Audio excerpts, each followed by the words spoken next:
नमस्ते, मैं हूं किशोर रजवाणी। घड़ी इशारा कर रही है 9 बजे रात का। वक्त 100 बात की एक बात का। 100 बात की एक बात में गाजा पर चर्चा के लिए मुस्लिम देशों के नेता सऊदी अरब में जुट गए, जिससे अमेरिका के खिलाफ हो रही घेरेबंदी साफ दिखने लगी। यमन के हूथी विद्रोहियों का एक ड्रोन पहली बार एयर डिफेंस सिस्टम को चकमा देकर इजरायल की धरती पर पहुंच गया और एलर्ट शहर की एक रिहायशी इमारत से टकरा गया।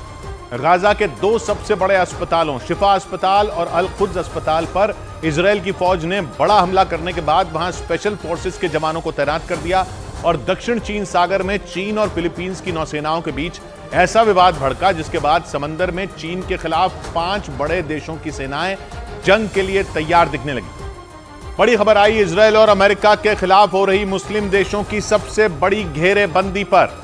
सऊदी अरब में हो रही इस घेरेबंदी की वजह से यूक्रेन जंग की तरह ही एक बार फिर दुनिया 2 धड़ों में बंटती दिखने लगी, क्योंकि 57 मुस्लिम देशों ने मिलकर अमेरिका और इजरायल के खिलाफ मोर्चा खोल दिया है। इस मोर्चे की अगुवाई सऊदी अरब कर रहा है, जिसमें ईरान भी उसका साथ दे रहा है। और ईरान के सऊदी अरब के साथ आने की वजह से ही यह संकेत मिल रहा है कि दुनिया 2 धड़ों में बढ़ सकती है, क्योंकि अमेरिका और इजरायल के खिलाफ ईरान अपने सबसे कट्टर दुश्मन सऊदी अरब के साथ खड़ा दिख रहा है।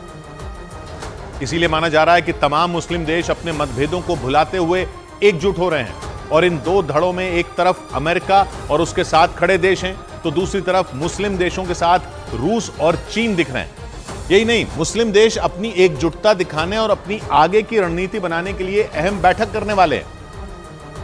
और सऊदी अरब में ही 57 मुस्लिम देशों के संगठन OIC की रविवार को बैठक होने वाली है, जिसमें सभी मुस्लिम देश मिलकर इजरायल और हमास की जंग के मुद्दे पर अपनी रणनीति बनाएंगे। लेकिन इस अहम बैठक से पहले अरब देशों के विदेश मंत्रियों ने इस मुद्दे पर मंथन किया। यही नहीं, OIC के राष्ट्राध्यक्ष भी दोपहर को मीटिंग करने वाले हैं। यानी इस जंग के बाद मुस्लिम देश पूरी तरह लामबंद होते दिखाई दे रहे हैं। उन्होंने साथ आने के लिए अपने मतभेदों को भी भुला दिया। इसीलिए माना जा रहा है कि ये बहुत बड़ा कदम हो सकता है, क्योंकि इसके बाद दुनिया खुलकर 2 धड़ों में बंट सकती है, जिसमें एक तरफ अमेरिका और उसके साथ खड़े देश हैं, तो दूसरी तरफ मुस्लिम देश और उनके साथ दे रहे रूस और चीन जैसे देश हैं। और जिस नए मोर्चे की अगुवाई सऊदी अरब कर रहा है, उसमें उसका साथ दे रहा है ईरान।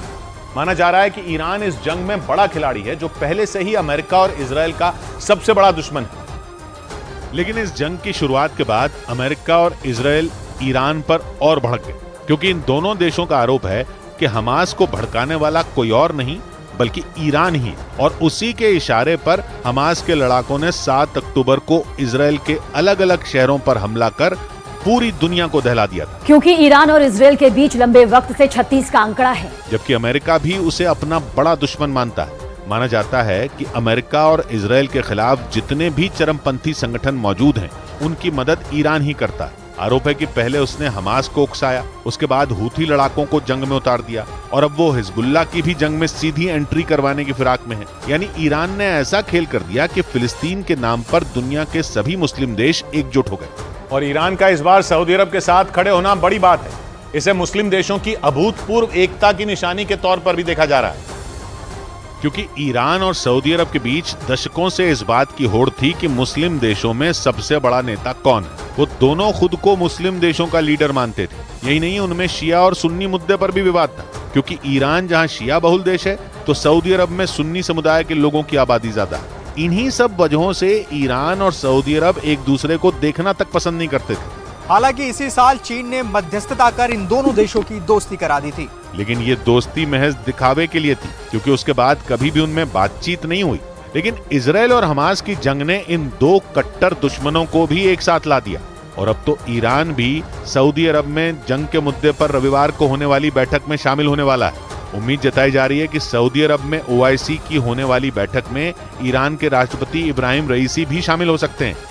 और मुस्लिम देशों की ये एकता अचानक नहीं दिखी, बल्कि इन देशों की एकजुटता का रास्ता यूक्रेन जंग ने खोल दिया था। उसी जंग के बाद सऊदी अरब और अमेरिका में दूरियां बढ़ गई थी, जबकि ईरान और रूस साथ आए थे, क्योंकि पिछले साल यूक्रेन पर हमला करने के बाद रूस अलग थलग पड़ गया था। अमेरिका और यूरोपीय देशों ने रूस पर कड़े प्रतिबंध लगाकर उसे झुकाने की पूरी कोशिश की थी। लेकिन इस मुश्किल घड़ी में रूस को ईरान का साथ मिला, और जैसे जैसे यूक्रेन की जंग आगे बढ़ती गई, दोनों की दोस्ती भी गाढ़ी होती गई। ईरान ने अपने घातक ड्रोन देकर पुतिन की सेना की ताकत कई गुना बढ़ा दी। ईरान की तरह सऊदी अरब भी उस वक्त रूस के साथ ही खड़ा दिखा था। सऊदी अरब ने कच्चे तेल का उत्पादन घटाकर पूरी दुनिया में तेल की कीमतें गिरने नहीं दी थी, जिससे रूस को काफी फायदा पहुंचा था, क्योंकि रूस भी बड़े पैमाने पर तेल का उत्पादन करता है और जंग के दौरान भी कई देश उससे तेल खरीद रहे थे। मतलब ये कि प्रतिबंध के बाद भी रूस का खजाना भर रहा था। यानी यूक्रेन जंग के दौरान ही रूस के बहाने ईरान और सऊदी अरब एक साथ दिखाई देने लगे थे और अब वो दोनों ही अमेरिका के खिलाफ मुस्लिम देशों को लामबंद करने में जुटे हैं। और खबर है कि पर्दे के पीछे से उन्हें रूस और चीन का भी साथ मिल रहा है, क्योंकि चीन और रूस खुलकर गाजा में इजरायल के हमले का विरोध कर रहे हैं और इस मुद्दे पर मुस्लिम देशों का साथ देते भी दिख रहे हैं। हालांकि रूस और चीन ने खुलकर कभी इसका ऐलान नहीं किया। लेकिन यूक्रेन जंग के बाद रूस और अमेरिका के बीच जो तनातनी बढ़ी, उसे हमास और इजरायल की जंग ने और बढ़ा दिया, क्योंकि रूस ने गाजा में इजरायल के हमले की खुलकर आलोचना की, जिसके बाद चीन ने भी फिलिस्तीन का साथ देना शुरू किया। इस वजह से पश्चिम एशिया में इजरायल और अमेरिका के खिलाफ माहौल बनना शुरू हो गया और दुनिया दो धड़ों में बढ़ती नजर आने लगी, जिसमें एक तरफ पश्चिम एशिया के मुस्लिम देशों के साथ रूस और चीन खड़े दिखाई दे रहे हैं, तो दूसरी तरफ अमेरिका, इजरायल, ब्रिटेन, दक्षिण कोरिया और यूरोप के देशों ने मोर्चा संभाल रखा है, जिसका सीधा मतलब ये हुआ कि दुनिया दो धड़ों में बढ़ती नजर आ रही है, क्योंकि दावा है कि मुस्लिम देश अब एक मंच पर आ चुके हैं और उन्हें रूस और चीन जैसे ताकतवर देशों का भी साथ मिल रहा है। हालांकि रूस और चीन पहले से ही अमेरिका के खिलाफ हैं।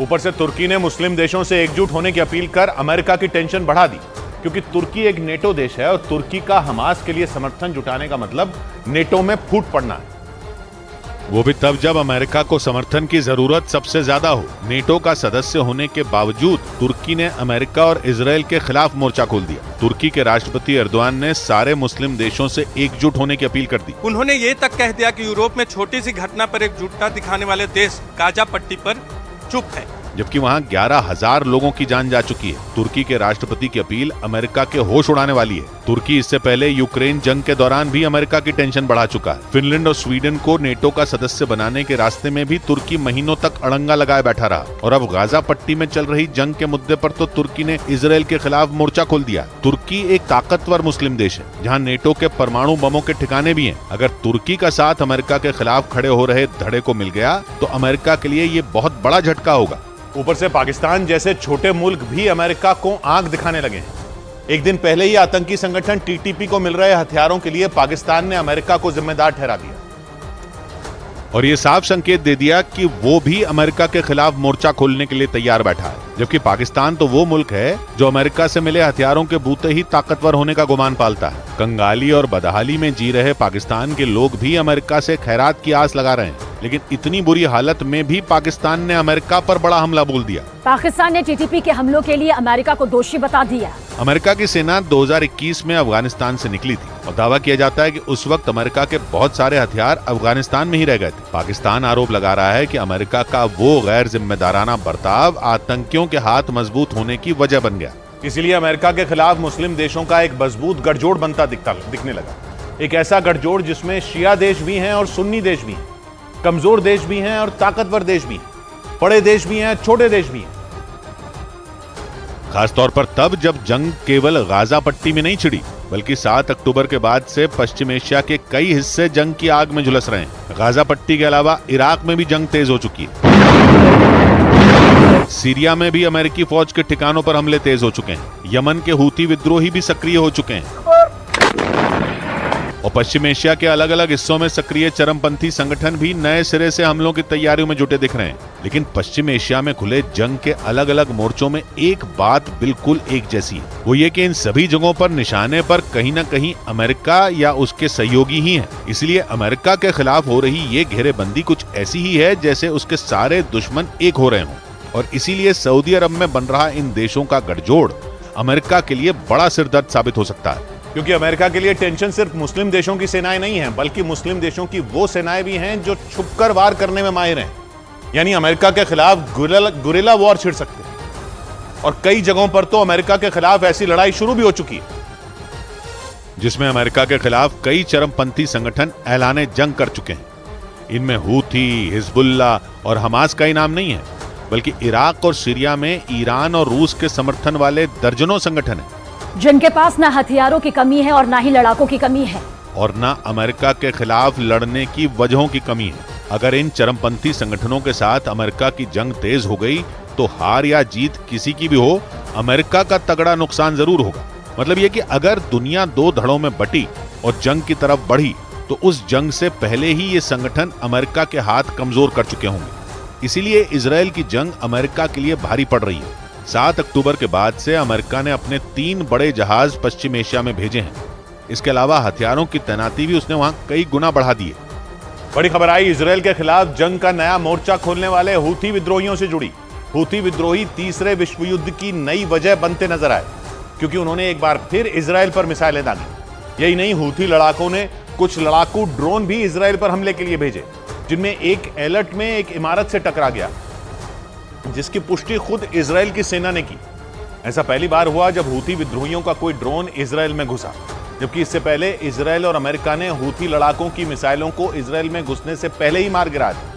लेकिन इस बार हूथी लड़ाकों का एक ड्रोन इजराइल के एलर्ट में घुस गया, यानी बात बढ़ गई, क्योंकि इससे पहले इजराइल और अमेरिका ने उनके ड्रोन को भूमध्य सागर के ऊपर ही मार गिराया था। लेकिन इस बार हूथी लड़ाकों के ड्रोन की इजराइल में एंट्री हो गई, जो बड़े खतरे की आहट, क्योंकि हमास और हिजबुल्लाह के बाद हूथी विद्रोहियों ने इजराइल से दो हाथ करने की तैयारी कर ली, क्योंकि दक्षिणी इजराइल के एलर्ट में एक बार फिर हूथी विद्रोहियों ने भगदड़ मचा दी। वहां जैसे ही मिसाइल अटैक का सायरन बजा, लोग भागने लगे। वो सुरक्षित जगह ढूंढने के लिए यहां वहां भागते नजर आए। मतलब ट्रिपल एच का तीसरा एच, यानी हूथी लड़ाके तीसरे विश्व युद्ध की नई वजह बन सकते हैं, क्योंकि उनके तेवर आक्रामक हैं। गाजा पर इजराइल की बमबारी से उनका पारा चढ़ा हुआ है, क्योंकि पिछले 2 हफ्तों में कई बार उन्होंने इजराइल पर हमला किया, और इस बार तो उनका ड्रोन इजराइल के अंदर ही घुस गया और दक्षिणी इजराइल के रिहायशी इलाके में एक इमारत से टकरा गया। इस बात की पुष्टि खुद इजराइल ने की और दावा किया गया कि इजराइल ने एलर्ट की ओर दागी गई मिसाइलों को मार गिराया, लेकिन उसका एक ड्रोन इजराइल को चकमा देकर इजराइल की सीमा के अंदर घुस गया, जो हमास और हिजबुल्लाह से जंग लड़ रहे इजराइल की परेशानियों को कई गुना बढ़ा सकता है, क्योंकि इससे इजराइल ही नहीं बल्कि पूरे पश्चिम एशिया का माहौल बिगड़ सकता है। क्योंकि यमन की राजधानी सना से करीब 2000 किलोमीटर दूर इजराइल के एलर्ट शहर पर बैलिस्टिक मिसाइलें दागी गईं। यमन उत्तर में सऊदी अरब और पश्चिम में लाल सागर से घिरा है। यमन के दक्षिण में अदन की खाड़ी और अरब सागर है, और पूर्व में इसकी सीमा ओमान से लगती है। यानी यमन इजराइल से कोई बॉर्डर शेयर नहीं करता। लेकिन वहां की राजधानी सना पर शासन करने वाले हूथी लड़ाके हजारों किलोमीटर दूर से उस पर मिसाइलें दाग रहे हैं और पश्चिम एशिया में इजराइल को चक्रव्यूह में फंसाने की तैयारी कर रहे हैं। हूथी लड़ाकों के तेवर भी वैसे ही नजर आए, क्योंकि इस बार के हमले के बाद उन्होंने प्रेस कॉन्फ्रेंस की और डंके की चोट पर इजराइल पर किए गए मिसाइल अटैक की जिम्मेदारी ली।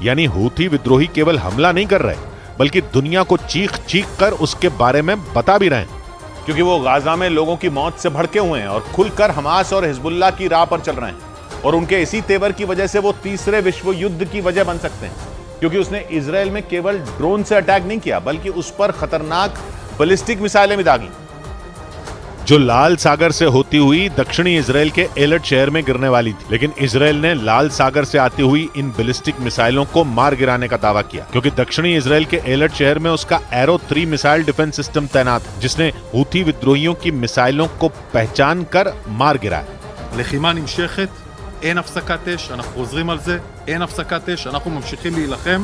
इजराइल का एरो 3 मिसाइल डिफेंस सिस्टम सटीक हमले करने में माहिर है और मिसाइल को ट्रैक करके उसे हवा में तबाह करने का दम रखता है। इजराइल ने जब एरो 3 मिसाइल डिफेंस सिस्टम को टेस्ट किया था तो ये 100% सफल रहा था, और हूथी विद्रोहियों से लड़ने से पहले इजराइल ने इसका इस्तेमाल भी नहीं किया था। लेकिन जैसे ही हूथी लड़ाकों की मिसाइलें दक्षिणी इजराइल के एलर्ट पहुंची, इजराइल का एरो 3 मिसाइल डिफेंस सिस्टम सक्रिय हो गया। हालांकि हूथी लड़ाकों के एक ड्रोन ने उसे चकमा दे दिया, लेकिन बाकी मिसाइलों को उसने इजराइल में घुसने से रोक दिया। और इसीलिए इजराइल ने तय किया कि वो हूथी विद्रोहियों से आगे की लड़ाई एरो 3 मिसाइल डिफेंस सिस्टम से ही लड़ेगा। लेकिन उसके लिए ये लड़ाई आसान नहीं है, क्योंकि उसका सामना ट्रिपल एच से है, यानी हिजबुल्लाह, हमास और हूथी लड़ाकों से, जो उसे चारों तरफ से घेर सकते हैं। सबसे बड़ी बात है कि इन तीनों कट्टरपंथी संगठनों पर ईरान का हाथ है, जो 2 धड़ों में बंट चुकी दुनिया का एक बड़ा खिलाड़ी बनकर उभर रहा है। और इसीलिए कहा जा रहा है कि हूथी तीसरे विश्व युद्ध की नई वजह बन सकते हैं, क्योंकि भले ही गाजा में हमास और इजराइल की जंग चल रही हो, लेकिन धीरे धीरे इसकी आग पूरी दुनिया में फैल रही है। और पर्दे के सामने या पर्दे के पीछे से रूस, चीन और अमेरिका जैसे देश हमास और इजराइल की जंग का हिस्सा बन गए। यानी यूक्रेन जंग के बाद शुरू हुई दुश्मनी की आग में पश्चिम एशिया की नई जंग ने घी डालने का काम किया, जिसे ट्रिपल एच लगातार भड़का रहे हैं, क्योंकि वो इजराइल से सीधी लड़ाई की तैयारी करते नजर आए।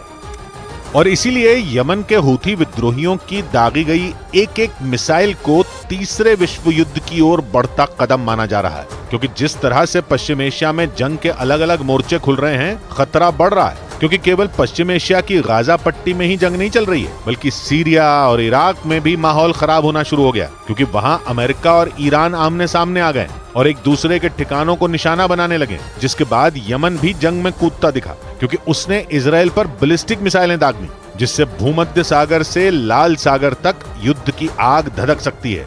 और सबसे बड़ी बात यह कि रूस, ईरान और चीन की तिकड़ी किसी भी कीमत पर माहौल को शांत नहीं होने देना चाहती, क्योंकि उसे पता है कि पश्चिम एशिया उनके कट्टर दुश्मन अमेरिका की कमजोर नब्ज है, जहां वो अपने पक्के दोस्त इजराइल की वजह से अलग थलग पड़ता नजर आ रहा है। क्योंकि गाजा में हो रही मौतों के लिए अमेरिका को भी जिम्मेदार ठहराया गया, जिसका रूस, ईरान और चीन की तिकड़ी ने फायदा उठाने की कोशिश की और पश्चिम एशिया के मुस्लिम देशों को अमेरिका के खिलाफ खड़ा करना शुरू कर दिया। क्योंकि पश्चिम एशिया के मुस्लिम देशों की संख्या अच्छी खासी है, और अगर रूस, ईरान और चीन को Iraq, Jordan, Kuwait, Lebanon, Oman, फिलिस्तीन, कतर, सऊदी अरब, सीरिया, तुर्की, संयुक्त अरब अमीरात और यमन जैसे देशों का साथ मिल गया, तो फिर तो पूरी बाजी ही पलट सकती है। और इसीलिए अमेरिका को कमजोर करने के लिए रूस, ईरान और चीन ने पश्चिम एशिया के मुस्लिम देशों को मोहरे की तरह इस्तेमाल किया और ऐसी चाल चल दी कि अमेरिका के पास कोई जवाब ही नहीं बचा। क्योंकि जंग के बीच सीज फायर जैसे मुद्दे पर इजराइल भी अमेरिका की बात नहीं मान रहा है और लगातार इस तरह के बयान दे रहा है, जिससे दोनों के बीच मतभेद के संकेत मिले। क्योंकि इजराइल हमास के अंत तक जंग जारी रखना चाहता है, जबकि अमेरिका कुछ घंटे के लिए युद्ध रोकने का सुझाव दे रहा है। यानी इजराइल और अमेरिका के बीच भी खटपट हो गई, जिसकी वजह गाजा में सीज फायर के मुद्दे पर अमेरिका पर बन रहे दबाव को माना गया। क्योंकि ये दबाव पश्चिम एशिया के मुस्लिम देशों ने डाला। यही नहीं, बाइडेन को अमेरिका में अरब मूल के मुस्लिमों के संगठनों ने वोट न देने की धमकी तक दे डाली थी, जिसके बाद सीज फायर के मुद्दे पर बाइडेन के सुर बदलने लगे और इजराइल पर दबाव बढ़ने लगा। क्योंकि हूथी विद्रोही भी सीज फायर का दबाव बनाने के लिए इजराइल पर मिसाइलें दाग रहे हैं, क्योंकि उनकी मांग है कि गाजा में जंग तुरंत रुके। हूथी शिया मुसलमानों का कट्टरपंथी संगठन है, जो यमन में सुन्नी मुसलमानों और उनका साथ देने वाले सऊदी अरब से लड़ रहा है। और इस काम में ईरान हूथी लड़ाकों के साथ है, जिसकी मदद से हूथी विद्रोहियों का यमन की राजधानी सना समेत एक बड़े हिस्से पर कब्जा हो गया। और अब तो वो इतने ताकतवर हो चुके हैं कि इजराइल की शक्तिशाली सेना को आंख दिखा रहे हैं। और सबसे बड़ी बात यह कि इजराइल के मजबूत सुरक्षा घेरे को तोड़कर उनका ड्रोन इजराइल में घुस गया। और ऐसा पहली बार हुआ, जिसे मामूली बात नहीं कहा जा सकता, क्योंकि हूथी लड़ाकों के ड्रोन ने इजराइल के डिफेंस सिस्टम की आंखों में धूल झोंक दी। जबकि हूथी लड़ाकों के इजराइल पर मिसाइलें दागने के अगले ही दिन इजराइल अलर्ट हो गया था और उसने लाल सागर में अपनी नौसेना का युद्धपोत तैनात कर दिया था।